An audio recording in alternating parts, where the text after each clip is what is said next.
So that was the Continental Congress and its resolutions. Now, with independence, with the beginning of the Revolutionary War, in Williamsburg, Virginia, May of 1776, the convention that was making laws for, the lower house of the colonial legislature had been dissolved by the governor, and so they simply went across the street.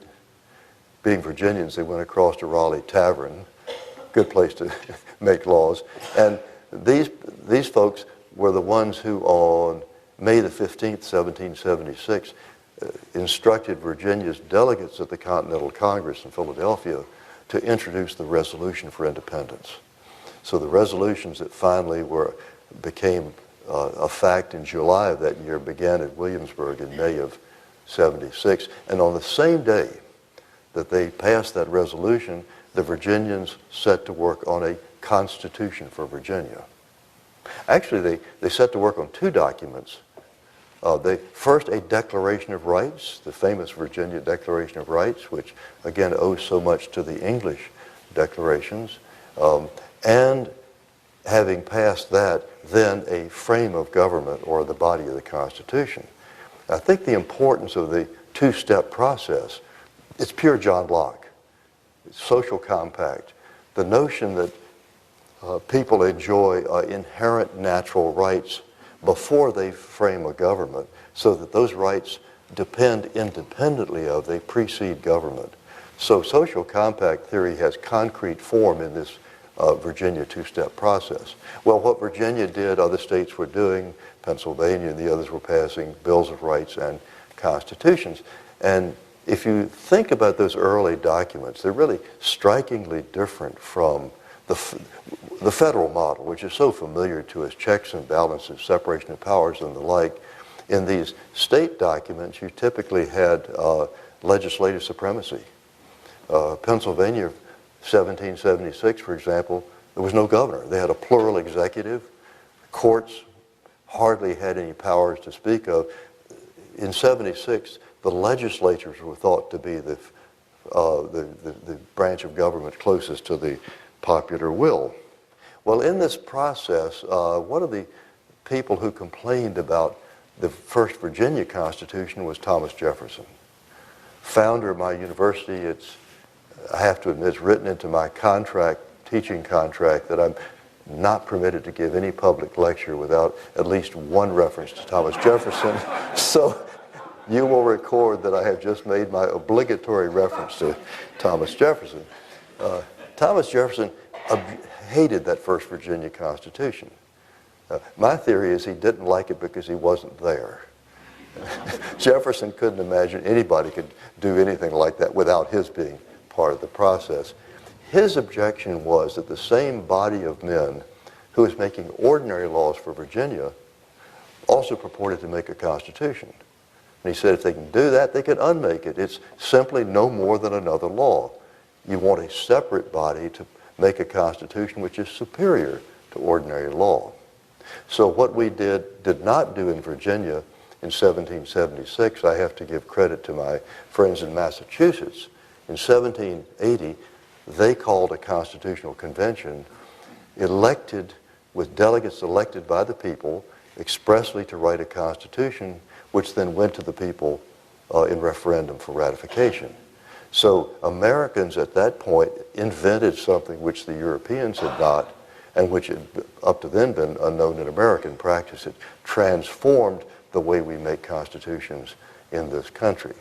So it's a vote of gratitude to my friends in Massachusetts.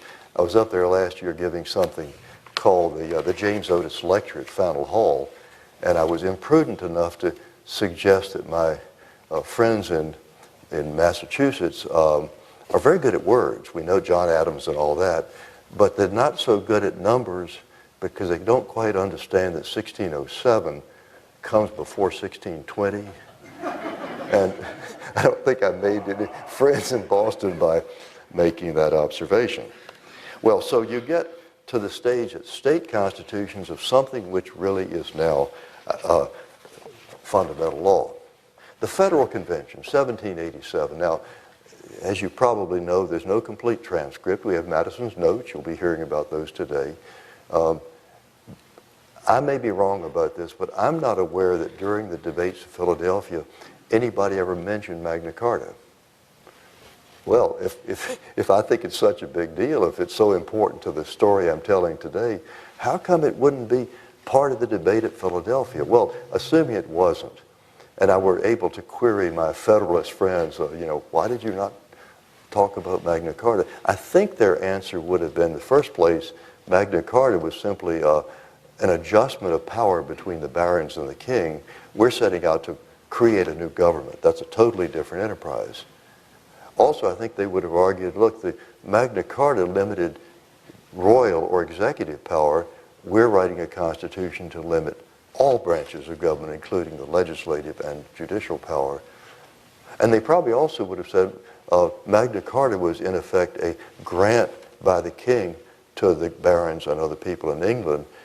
We're writing a constitution founded on popular sovereignty, we the people.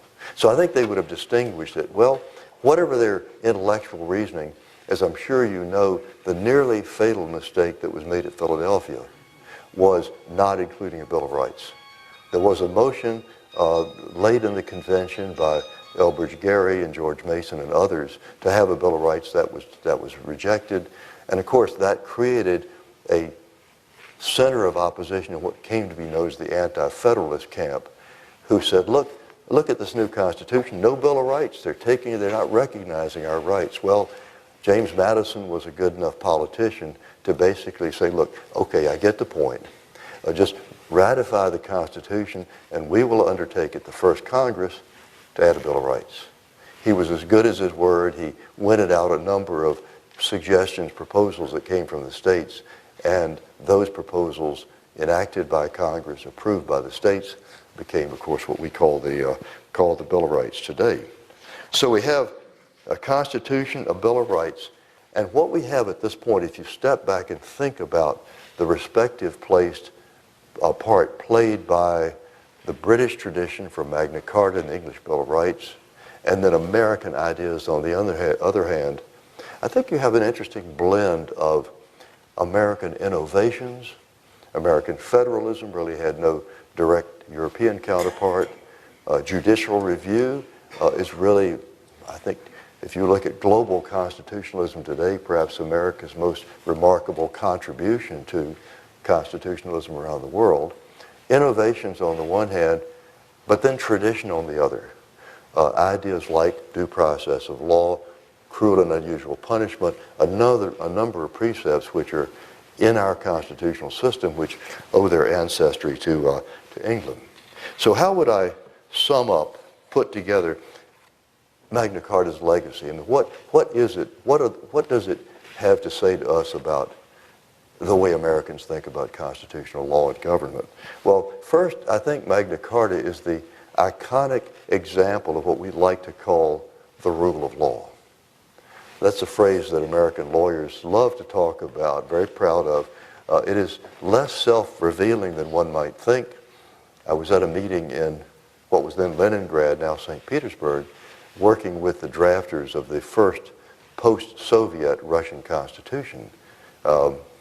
Seemed like a long time ago. It was only 20-odd years ago, but those were the days when we thought Russia might well join the family of liberal, constitutional, democratic countries. Well, in the age of Putin, that's not happening as far as I can see. But at any rate, in my discussions there, I don't speak any Russian, so we were working through a translator, very good translator, but I discovered at one point that she was rendering the English language phrase rule of law as socialist legality. Well, I had to say that's not exactly what we in the West mean by rule of law. Second legacy of Magna Carta, the articulation of fundamental rights.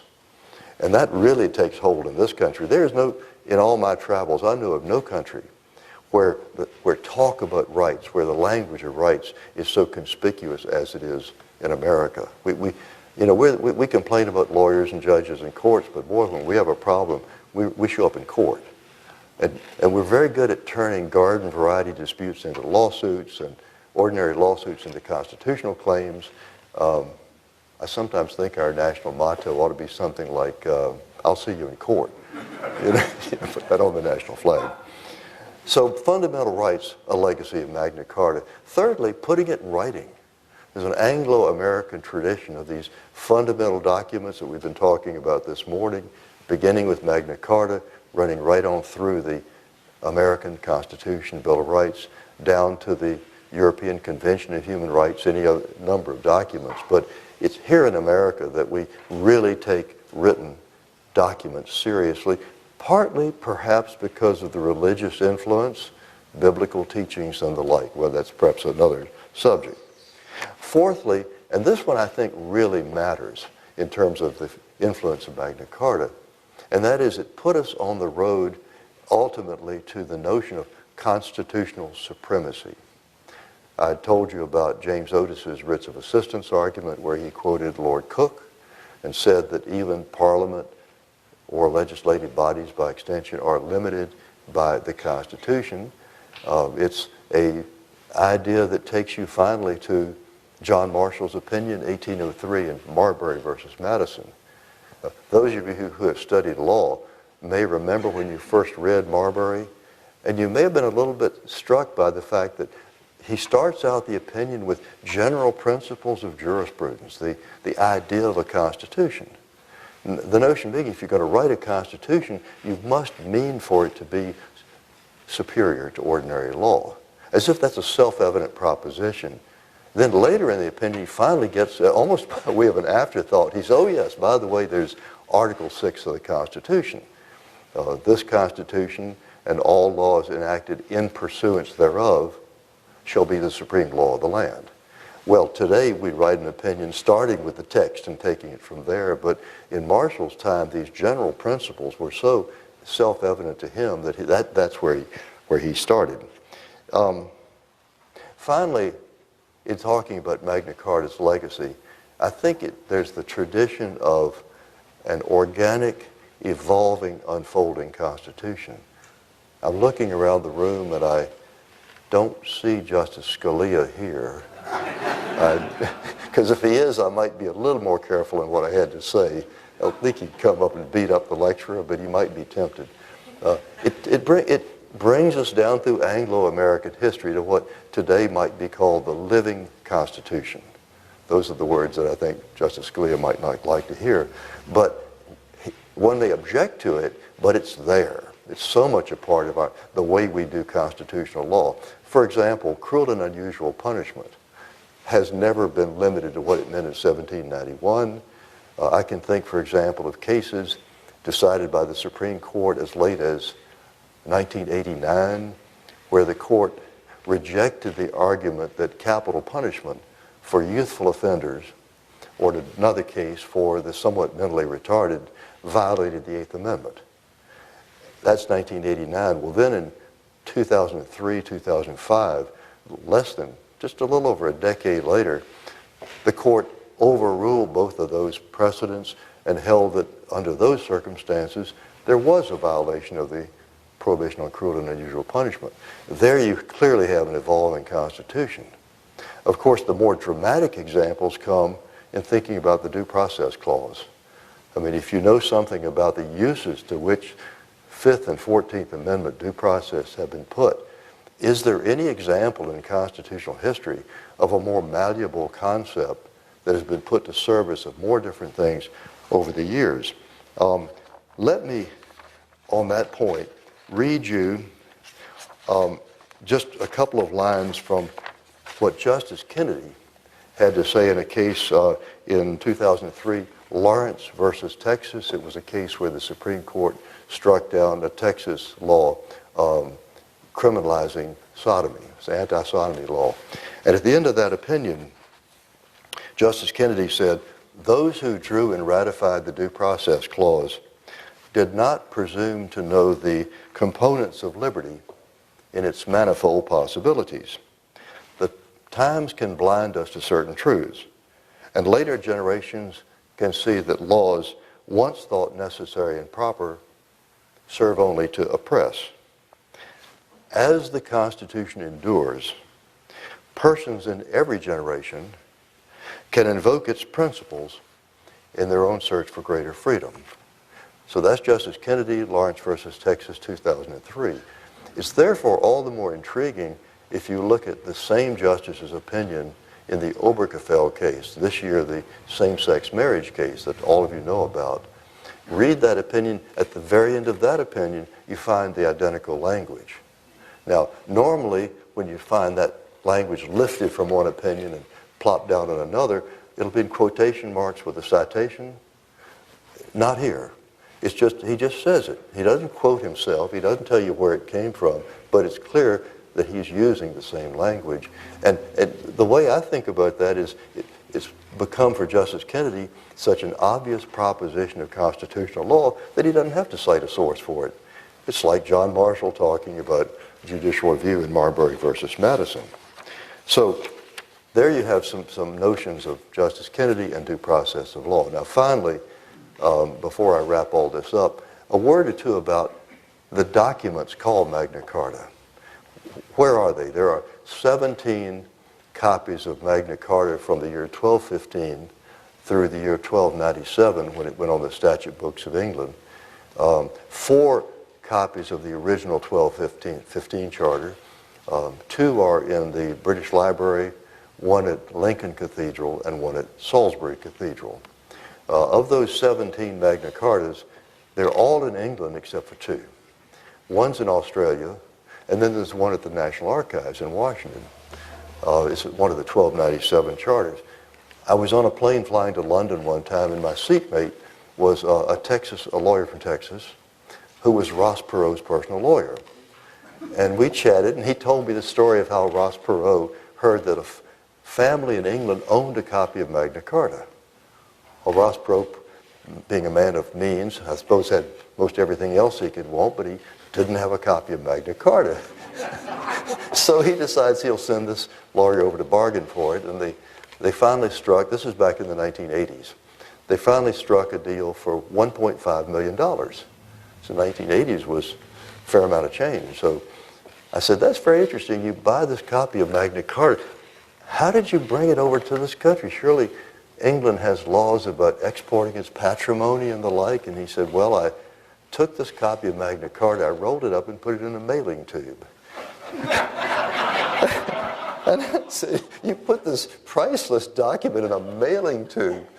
He says, yes, I did. And then I went to the airport and I said, oh, you go to like Heathrow Airport, what did the customs agents say? And didn't they have some questions? And he said, yes. They asked, what do you have in the mailing tube? And he said, I've got a copy of Magna Carta. And the agent said, oh, right, mate, go all through. So presumably a copy of a facsimile of Magna Carta. So he gets it. I said, okay, you got it through customs, you're on the airplane. He says, yes, I got it I put it in the overhead bin. That's it. That's where people put their ski boots and their backpacks and all that. Well, somehow this document survived. Maybe this is the way they do things in Texas, just rough and ready. But it survived the trip. It came to America. Well, years passed, and I guess Ross Perot decided he really didn't need this copy of Magna Carta anymore, so he put it up for auction at Sotheby's in New York. And another man of some means, David Rubenstein, heard about it and bid for it over the phone through an agent. And after the bidding finished, the price was then $21.5 million. Now you know why Ross Perot has a lot of money, right? Even with inflation, from 1.5 in the 1980s to 21.5 is a nice profit. So the National Archives gave me a call and said, Professor Howard, would you come up and give a talk, a lecture on the occasion of the installation of this copy of Magna Carta on permanent loan at the National Archives? I said, I'd be happy to do that. So I opened up the Washington Post. The week before, I think it's on Thursdays, the Post will have a little box with 3 or 4 things that you might like to know about that are happening in Washington the next week. So this particular Thursday, it said on Tuesday, March the 10th at 7:30 p.m. at the National Archives, Professor A.E. Dick Howard of the University of Virginia will talk about Magna Carta, will talk about his book, The Road from Runnymede, and his purchase of a copy of Magna Carta for $21.5 million. So I read this thing, and I came home that night, and I told my wife, I said, Mary, I said, we're going to start getting some really interesting telephone calls. We're going to get invitations to some very fancy dinners and receptions. I said, don't ask any questions, just say yes, and we'll go. So that copy of Magna Carta is on display up there. You should, if you haven't noticed it, next time you go into the archives, and it's like you're going into a cathedral, right? It has a very awesome atmosphere. And over in the corner is this copy of Magna Carta. It is, I would submit, very much a part. It's at the very core of American constitutionalism. I mean, we don't live in the Middle Ages. We're not worried about the pretensions of kings. But those ideas that were given birth to at Runnymede in June of 1215, I think are very much with us. So I invite you to think about that as we start your celebration of the Bill of Rights today in Philadelphia. Thank you so much. Thank you.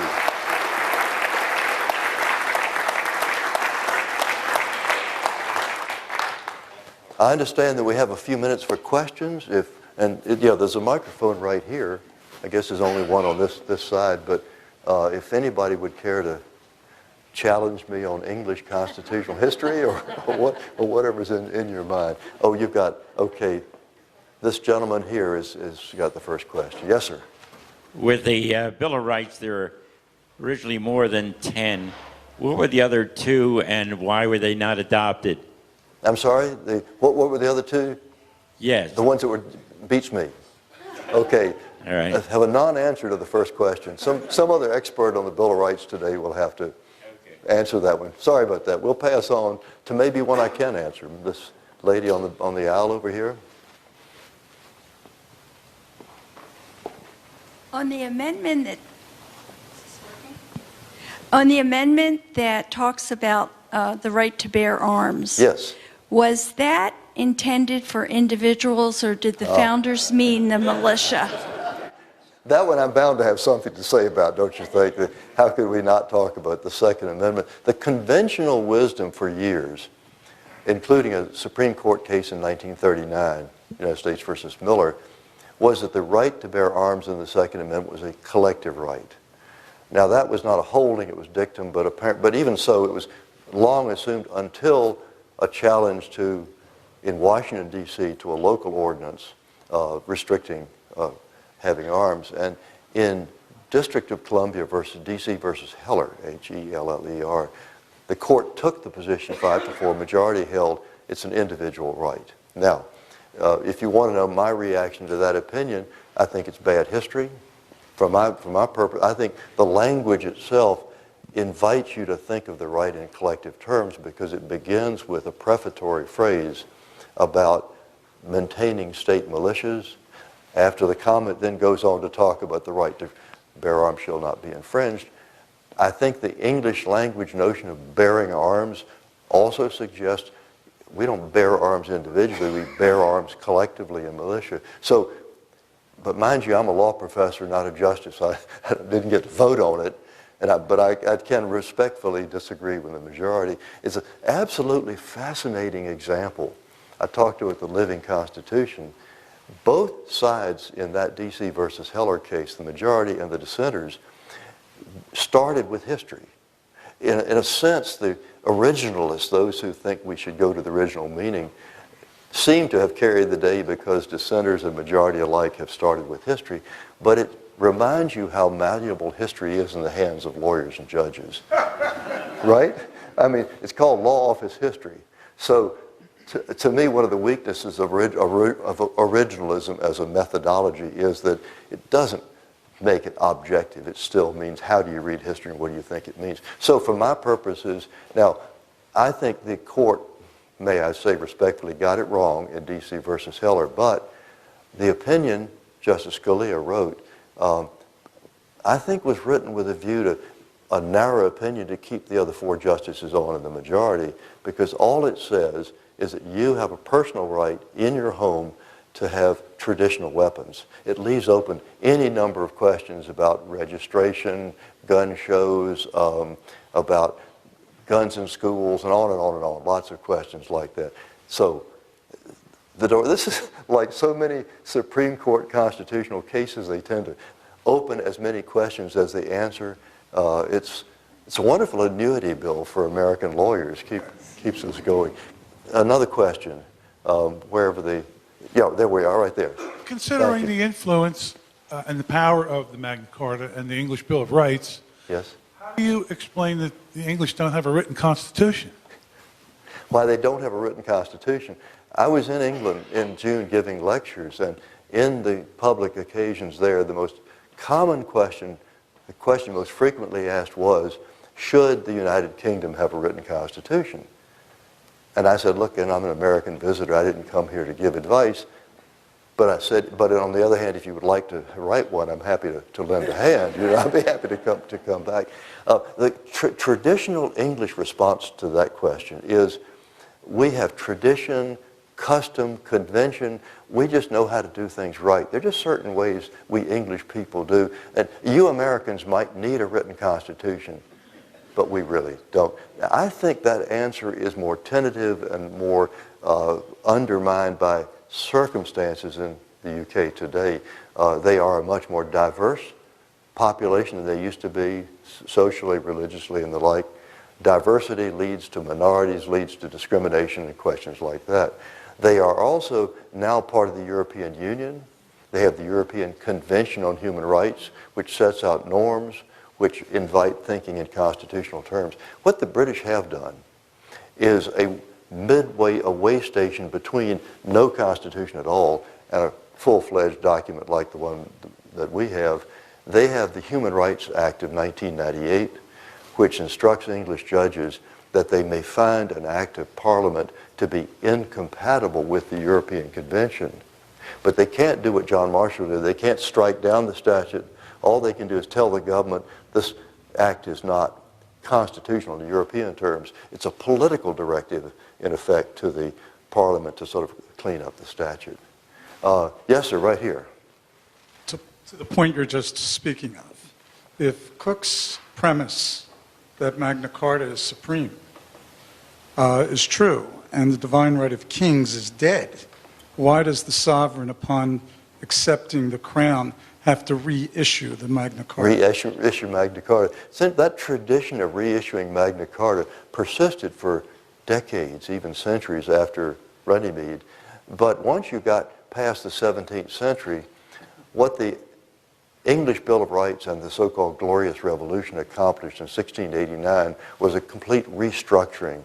It's basically the foundation for the modern British constitutional system, in which sovereignty lies in the crown and Parliament. Parliament really is the center of the enterprise. So up to 1689, it was possible for sovereigns to claim, as the Stuarts did, certain prerogatives of dispensing. If you were a favorite of the crown, they could say, okay, you get a get out of jail free card, or they could suspend a law and the like, and all that ended with the English Bill of Rights. So at that point, Magna Carta becomes a treasured ancestor, but not really part of the working fabric of British constitutionalism. It still represents the tension between the crown and I'm sorry?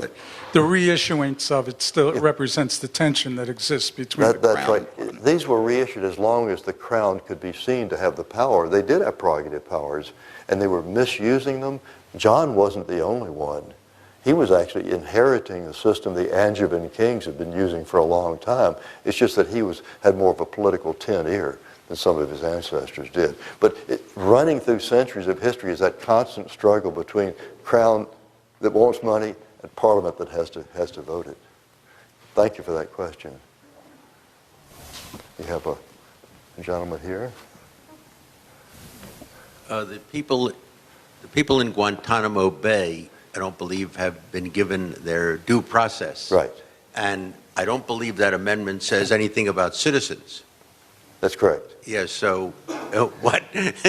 Now, this could be the subject of another whole lecture, Guantanamo and the Bill of Rights. As I'm sure you know, the Supreme Court is always a bit cautious treading into areas of foreign relations and military affairs. And when the first detention, post 9/11 detention cases came up, the court did say, in effect, we play a role. In other words, the political branches are not free to do anything they like, that people are entitled to some kind of due process, but you get the sense, the cases really haven't fully fleshed this out, but you get the sense that the due process you get as, let's say, a prisoner at Guantanamo would not necessarily be the same due process fully fleshed out as you might get as an American citizen in an American court. So it's one more, I like the question because it's one more example of how elastic the whole concept of due process of law. It's the notion of fundamental fairness, but it does shift between circumstances. There are many, Yes, there sir. are many countries throughout the world that have constitutions. So don't you need more than just the written constitution? Don't you need the culture of the country to support the constitution? That's a great, these are all wonderful questions. You realize I plant these questions. They're wonderful questions. And this one is especially interesting because the question was, I mean, I think every country in the world has a written constitution. Israel does not because of Israeli politics. New Zealand has an incomplete constitution. The UK, we've agreed, does not have one. I think Swaziland, I think the king simply dismissed the constitution. He says, I'm the constitution, which makes constitutional law in Swaziland fairly simple, doesn't it? You just ask the king and he gives you an answer. But except for those, with those exceptions, every other country has a written constitution. And you're right on the mark when you say that's only the beginning of it. There's so much more to the idea of constitutional government than that constitution. I mean, the Soviet Union had a beautiful constitution, but it was a Potemkin village. It was a piece of paper. It was a joke. I mean, everybody knew your rights and duties didn't depend on the Constitution, depended on what the party said, basically. So in any number of countries, Hugo Chavez's Venezuela would be an example. Zimbabwe under Mugabe is an obvious example. You mentioned the word culture, and that's the key. If I could plant any thought for you to carry away today, not only about Magna Carta, but about constitutionalism generally, it would be the notion of constitutional culture. And that is, for a constitutional system to survive and thrive and actually be reality, it has to somehow be planted in the minds and hearts of people. You take South Africa after apartheid, the first free election, millions of people were voting who never were given any education at all, no fault of theirs, but they were denied. How would you sort of get them into the mode of thinking about what constitutions are and what constitutional government is? So it's one reason I appreciate what this National Constitution Center is doing, because it's doing the hard work in America of reminding each generation that it takes constitutional culture, civic education, a generally shared notion of constitutional values to make constitutions more than simply a scrap of paper. So I think that's very valid. I think that's one reason Magna Carta has survived as part of our sense of constitutionalism, is that in the Anglo-American world, these ideas really have, I think, taken root. As you move to other cultural systems, I mean, all of you follow the news and know what I'm talking about, other parts of the world where political leaders will insist that the values we take for granted, they'll say, oh, that's cultural imperialism. That's your system, but we don't live that way. Well, it's not clear that those leaders have always consulted their own people about how they feel about those pronouncements from the top. So thank you for that question. Are we run out of time? Okay. Thank you so much. I appreciate you. Thank you. Great to be with you. Thank you.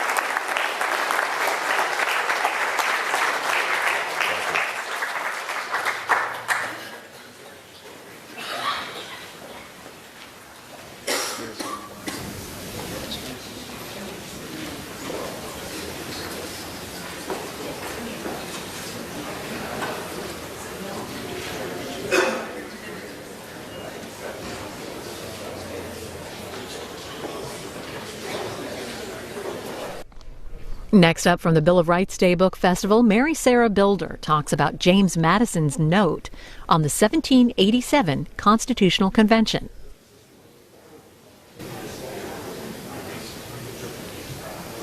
Well, good morning.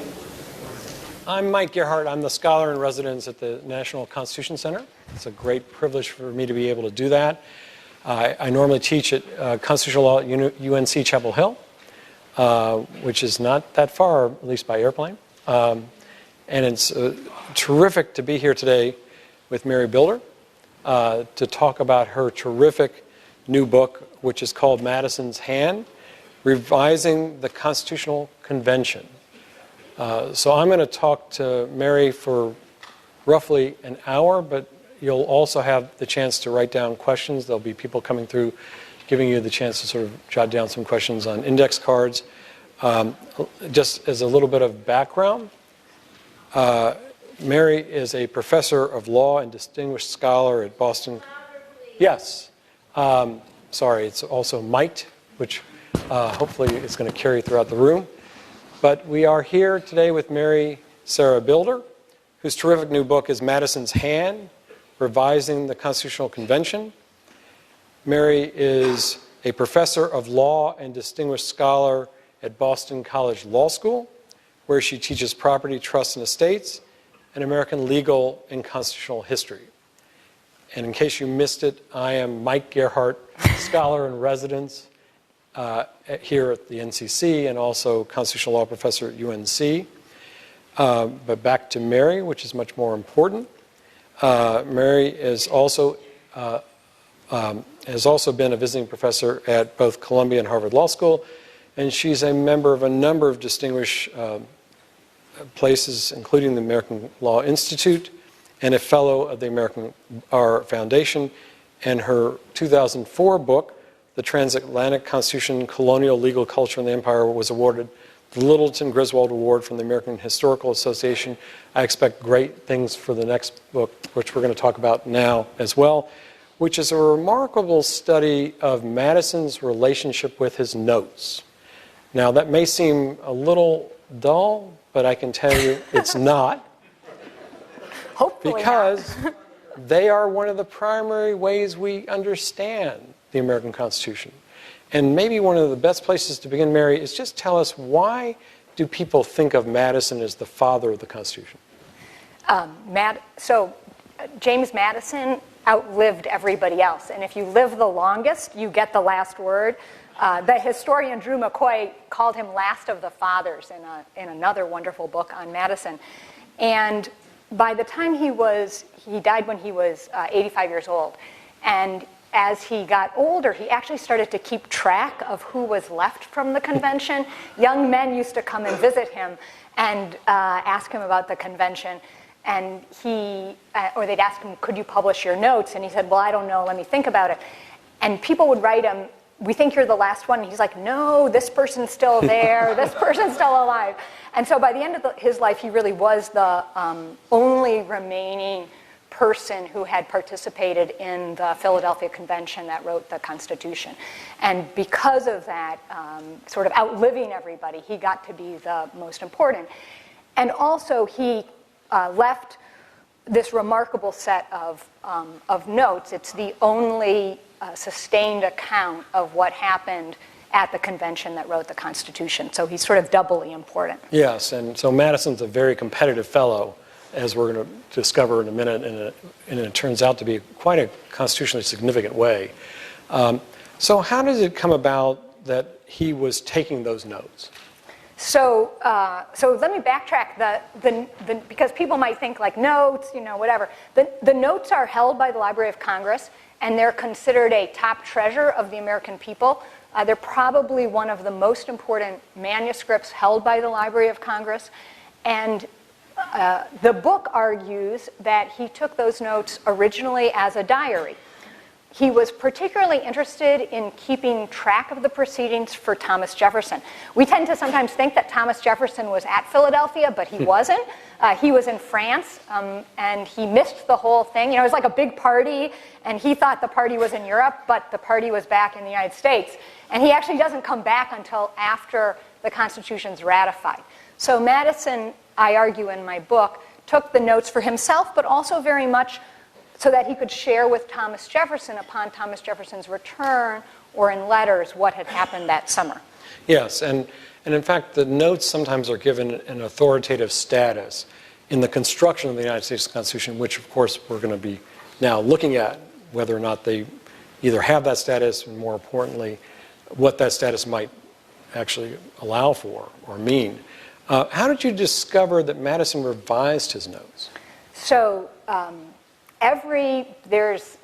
there's hundreds and hundreds of books written about the Constitutional Convention, and every single one of them tells the story that Madison tells in his notes, because it was the only version of what happened that makes it seem like an exciting drama and a play, and it's the only account we have. And when I began to write this book, I have little kids, and I thought I'd write, my first book took a lot of research, so I thought my second book I should just sit in my office, and I was going to just read the notes, and I would tell the story of Madison's version in the notes. And I became very interested in what the notes probably looked like on the day he finished writing them in 1787, because when the notes were finally published by Dolly Madison, she mentioned that they were revised. Everybody's known they were revised. And so I became kind of interested, well, what did they look like on the day he left the convention? And as I went back to try and reconstruct that, more and more mysteries began to be apparent, that the manuscript that we had taken as having been written that entire summer probably hadn't been written their entire summer. And so the book argues that Madison actually never finished his manuscript that summer, but he finished it somewhat later. Well, in fact, if you want to think of it this way, it's almost like a detective story, because we're going to discover that the notes weren't just revised, but they may well have been revised with a very important purpose in mind. And to take us back a little bit more towards the beginning, in what capacity did Madison come to the Constitutional Convention?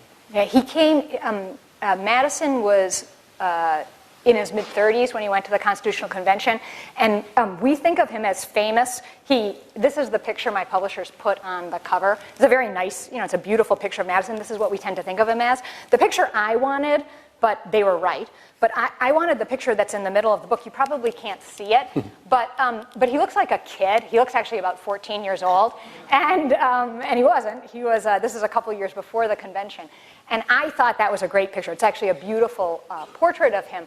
But he was he was quite young. He was in his mid-30s. He looked even younger. He actually wasn't famous yet. He wanted to be famous. He thought he was really smart.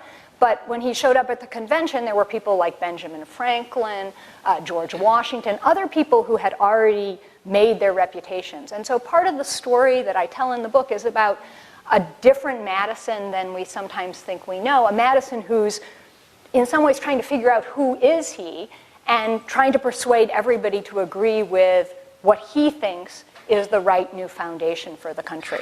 Well, he's also part of the Virginia delegation, which you might want to tell us about, because it turns out to be a very significant delegation there at the convention. And so Madison the Constitutional Convention was actually the second effort to write a national constitution. Madison had been very involved in an effort the previous year at Annapolis that had failed because not all the states had shown up. And the Virginians persuade Congress to authorize a second convention, the convention that we know as the Philadelphia Convention. And the Virginians were the major movers, and they get to Philadelphia early. They had decided to hold the second convention in Philadelphia because that meant that the people who they thought were the other really important players, the Pennsylvania delegation, could just roll out of their houses in the morning. They wouldn't be late. That would be a good idea. And so the Virginians put together a very important delegation. It includes Edmund Randolph and George Washington, very importantly. And they come to Philadelphia, and everybody else is late. And so because they're there ahead of time, they spend a lot of time figuring out what plan they should advance. And from the beginning of the convention, the Virginians present a plan. And I'm a lawyer, and if you do any kind of lawyering, you know that one of the most important things is to sort of get your plan as the foundation. And then everybody else is arguing against your plan. And that's really what the Virginians are able to do. And then they sit around and wait and wait and wait. And Madison's extremely aggravated that nobody else is on time for the convention. So the convention starts over a week late while they're waiting for enough other delegations to begin. And when he takes his notes his first day, he writes the date that the convention was supposed to start and then says it doesn't start till, and then on the next line he finally writes May 25th, when enough people finally showed up in town to begin. So he is part of this important Virginia delegation that writes the very first plan draft for a new constitution. Was he the reporter, or was there a reporter for the? Yeah, there was a reporter, William Jackson, who kept an official record of the convention, and the National Archives holds that record today, and that's the official record that was kept. But the way you were supposed to write an official record was you just wrote down the motions and the votes. You didn't write down what everybody said. No one at this time thought that you ought to have a verbatim record. And so a number of members of the convention took notes themselves during the convention. And Madison took quite extensive notes, and then he wrote his notes up twice a week, and that's the manuscript that we have today. So he took notes during the convention, but the notes he took turn out to be not necessarily the notes we've got. Right. So how extensive were the notes he took during the convention, and then what did he end up doing with those notes? Yeah, so I teach, and now when you teach, all your students basically transcribe everything. They type super fast on their computers. Madison was writing, obviously, with a quill pen, and he didn't know shorthand. And in fact, the kind of shorthand that people took wouldn't have been able to keep up with a speaker. So Madison took a set of rough notes during the convention itself, using abbreviations, and then on Wednesday night, when he wrote his correspondence, and on Sunday, he turned those notes into a more finished product. And anyone who's ever tried to figure out notes a couple days later knows that you have to do some creative interpretation. So even as Madison took the record that we now have, he was obviously figuring out what he meant. And he also knew what happened, right? He was writing only twice a week. So his notes reflect often what happened. One thing that was really fun in writing this book was once it became obvious he was writing twice a week, it solved a major mystery. People who speak on Saturdays in Madison's notes always give great speeches. And people sort of said, wow, the Saturday speeches were really great. Okay, and it wasn't that the Saturday speeches were really great. There was no convention held on Sunday, and so Madison had a whole day to write notes up just from the day before. And so it's not surprising that if you looked at the notes, the Saturday speeches are dominant. And of course, the people giving the speeches or talking at the convention, they know Madison's taking the notes, but they don't necessarily realize that the notes he's taking will take on an iconic status. Right, and many of them were taking notes also. In fact, we have a lot of different notes from the convention. So he wasn't the only note taker. Well, some of the folks, in fact, talking at the convention may have turned out, if they'd known better, would have realized that somebody that didn't necessarily respect them or agree with them was going to end up with the authoritative notes. So talk a little bit about some of the couple of other folks who are speaking, but Madison's the one, in a sense, transcribing what they're doing. Hamilton and Pinckney, for example. Right. So Madison's notes,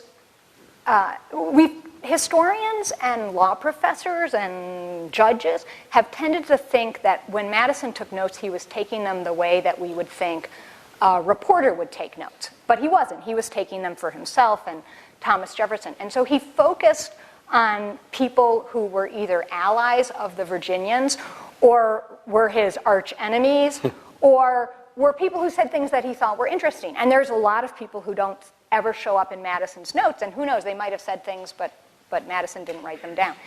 A couple people loom very large in the notes. Madison was fascinated by Alexander Hamilton, and so Alexander Hamilton, who wasn't there for the entire convention, but his speeches loomed very large.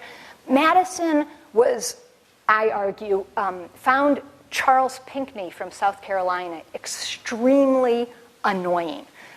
Pinckney, that's the only way I can describe it. Pinckney was about Madison's age.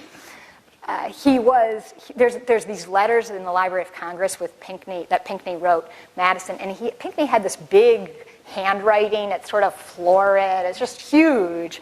And after the convention, Pinckney actually writes Madison this letter that sort of says, "Here I am. I'm married, having a fine time. I gather you're still a bachelor," which was pretty much in your face. And Pinckney and Madison were staying at the same house together, and there's a lot of competition between them. And Pinckney actually introduces a plan also at the convention at the beginning, and Madison doesn't record it. And in fact, Madison basically leaves Pinckney out almost entirely through the beginning of his notes. And so when we read the notes, it looks like Pinckney never, ever even had a plan. Historians now believe that Pinckney had a plan. It was actually a quite interesting plan. And so tell us about a few other plans that were sort of introduced. Yeah, so the Virginians had a plan. The Virginians thought that the problem with the government under the document, the Articles of Confederation, that had been set up at the time of the Revolution, was that the states were too powerful. And they thought that we didn't have a great national government, and we needed a great national government to defend the country and to impress the European powers and to have the kind of economic power that the European countries would lend money to the United States. And George Washington thought it was an enormous problem. Washington's soldiers hadn't been paid for various reasons. And so the Virginians really wanted a very strong national government, very, very strong national government. And Pinckney also wanted a pretty strong national government. And there were another group of states with delegates where there were very small populations, small boundaries, what we tend to think of as the small states. And they were very worried about these plans where the large states, they felt, would dominate.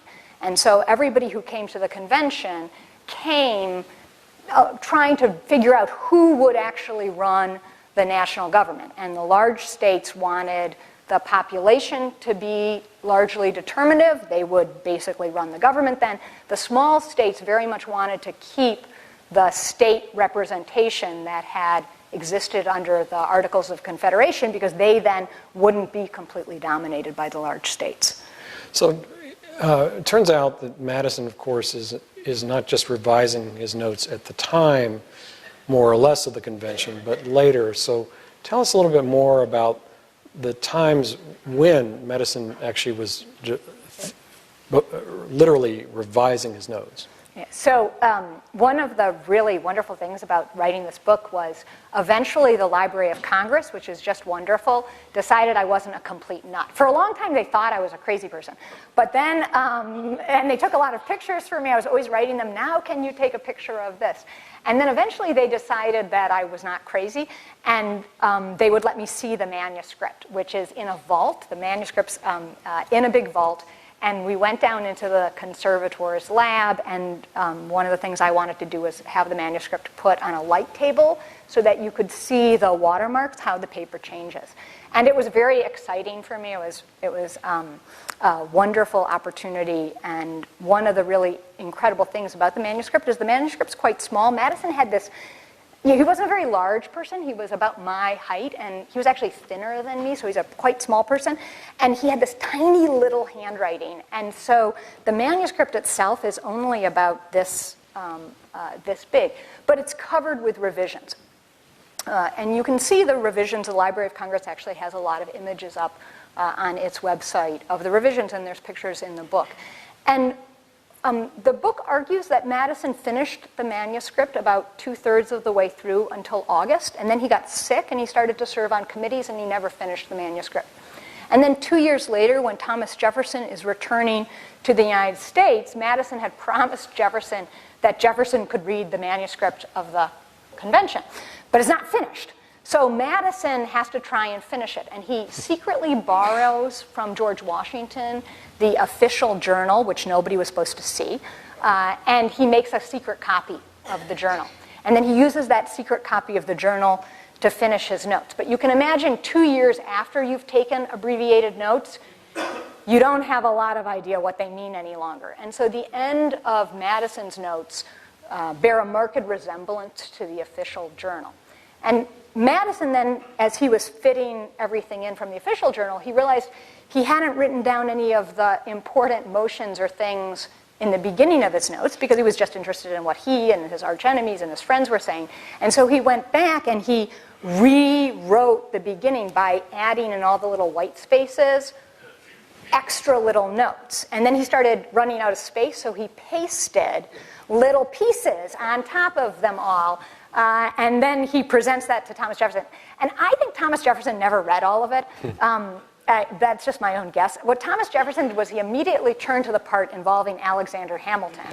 And Hamilton had given this big speech where he argued maybe the United States should have an elective basically like an elective monarch, a person who would live forever. He was trying to make the Virginians look moderate.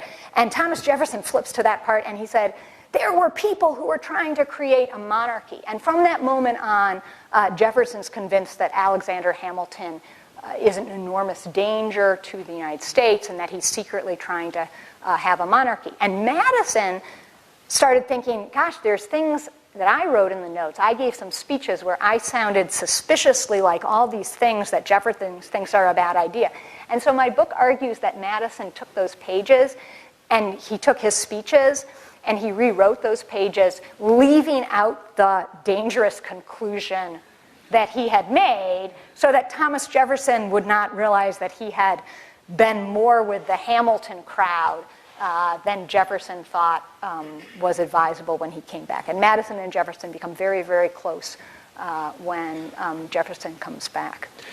And it turns out the revisions, and this may be a little bit of an overstatement, the revisions are not just occurring well after the end of the convention, but they tend to sort of happen in a couple of different areas. And I want to zero in on a couple of the areas in which the revisions are being made. The first one of which is what we call federalism, the relationship between the national government and the states. But so tell us a little bit about those changes. So Madison went to the convention. We would think of him as a nationalist. He wanted enormous power in the national government. He wanted to make sure the states did not get to vote as a state. And so he wanted in both the Senate and the House of Representatives the states to be given votes based on population. So his idea for the government would have been that the states have no representation as states in the national government. The small states kept counting votes, and they realized that the Virginians would win under any version of this. Virginia is just way bigger than we remember. It included West Virginia, which of course was separated at the time of the Civil War. It also included Kentucky. So Virginia is enormous, and every time they run the vote count, Virginia has all these delegates. And they worry about the power of Virginia, in part just because of that power, but in part because Virginia's interests were not seen as the same on important issues with a number of states. Probably the most significant one is slavery. Virginia held the largest number of enslaved people at the time of the convention, and in the North, states like Massachusetts had already abolished slavery, and other states were moving to abolish it. And so that line about the future of slavery is very important. Madison wants national power, and it will protect slavery, and other people want the states to basically continue to be represented. So let's talk about slavery a little more. Turns out that maybe Madison's positions on slavery were not, let's call them enlightened, or what we might think of as modern. It might even surprise some of the folks here to discover what Madison's positions were. Yeah, Madison's been interesting. Madison of the framers is been largely not focused on with respect to his position on slavery. This is curious. People may know George Washington held a huge number of people enslaved, but freed them at his death and at his wife's death. Thomas Jefferson didn't free anybody except the people that Sally Hemings's children. Madison freed no one. Madison was the son of a plantation owner. The plantation held about 100 people enslaved. At his death, Madison frees no one, and in fact, his secretary was so shocked by that he thought maybe the will was a forgery. But in some respects, Madison had a very deep ambivalence about slavery. He understood that slavery violated the principles of the Revolution. He says that on a number of occasions. But he could not imagine a world where slavery didn't exist, and he could